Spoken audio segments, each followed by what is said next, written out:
നമസ്കാരം, കൊട്ടാരക്കര മീഡിയയിലേക്ക് സ്വാഗതം. സംസ്ഥാനത്ത് വീണ്ടും ആനയിടഞ്ഞ് ഒരു മരണം കൂടി സംഭവിച്ചിരിക്കുകയാണ്. പാലക്കാട് ജില്ലയിലെ കുറ്റനാട് നേർച്ചയ്ക്കിടെയാണ് ആനയിടഞ്ഞതും പാപ്പാനെ കുത്തിക്കൊന്നതും.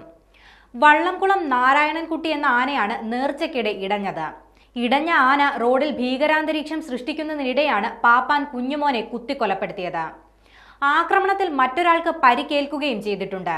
ഇയാളുടെ പരിക്ക് ഗുരുതരമല്ലെന്നാണ് വിവരം. ഇന്നലെ രാത്രി 11 മണിയോടെയായിരുന്നു സംഭവം. കുറ്റനാട് ശുഹദാക്കളുടെ മഖാമിൽ നടന്നുവരുന്ന ആണ്ടുനേർച്ചയുടെ ഭാഗമായുള്ള ദേശോത്സവത്തിനിടെയായിരുന്നു ദാരുണമായ സംഭവം നടന്നത്. പരിസര പ്രദേശത്തു നിന്നുള്ള 28 ടീമുകളിൽ നിന്നായി 47 ആനകൾ നഗരപ്രദക്ഷിണത്തിനായി ഘോഷയാത്രയിൽ പങ്കെടുത്തിരുന്നു. ഇതിൽ കുറ്റനാട് നേർച്ചയിലെ വട്ടപ്പറമ്പൻസ് എന്ന ടീമിന്റെ ആനയാണ് ഇടഞ്ഞത്. ആഘോഷ പരിപാടിയുടെ അവസാനത്തെ ഇനമായ ഗജസംഗമം കഴിഞ്ഞ് മടങ്ങുന്നതിനിടെയായിരുന്നു ആന ഇടഞ്ഞത്. പെട്ടെന്നാണ് ആന ഇടഞ്ഞത്. സമീപത്തുണ്ടായിരുന്ന പാപ്പാനെ കൊമ്പുകൊണ്ട് കുത്തി കൊലപ്പെടുത്തുകയായിരുന്നു. ഏറെ നേരം പരിഭ്രാന്തി സൃഷ്ടിച്ച ആന റോഡരികിൽ പാർക്ക് ചെയ്തിരുന്ന ബൈക്കുകളും കാറുകളും തകർക്കുകയും ചെയ്തു.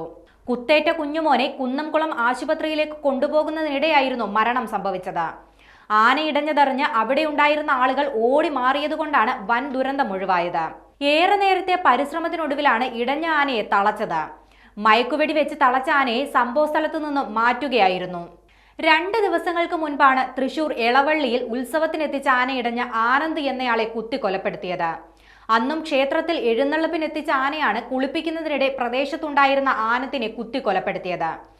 എഴുന്നള്ളിപ്പിൽ ആനകളെ കൊണ്ടുവരുന്നതുമായി ബന്ധപ്പെട്ട് ഹൈക്കോടതിയും ദേവസ്വങ്ങളും തമ്മിൽ വലിയ വാദപ്രതിവാദങ്ങൾ നടക്കുന്നതിനിടെയാണ് കഴിഞ്ഞ ഒരാഴ്ചക്കിടെ നാട്ടാനകൾ 2 മനുഷ്യജീവനുകൾ കവർന്നെടുത്തത്.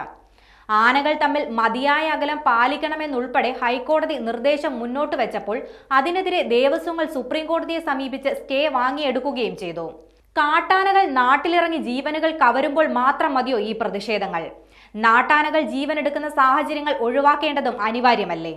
ആനകളുടെ എഴുന്നള്ളിപ്പുമായി ബന്ധപ്പെട്ട് കോടതി പുറത്തിറക്കിയ നിർദ്ദേശങ്ങൾ പാലിക്കപ്പെടേണ്ടതിന്റെ ആവശ്യകത വീണ്ടും അടിവരയിടുകയാണ് ഈ ഒരാഴ്ച കൊണ്ട് ആനകൾ ജീവനെടുത്ത ഈ 2 സംഭവങ്ങളും.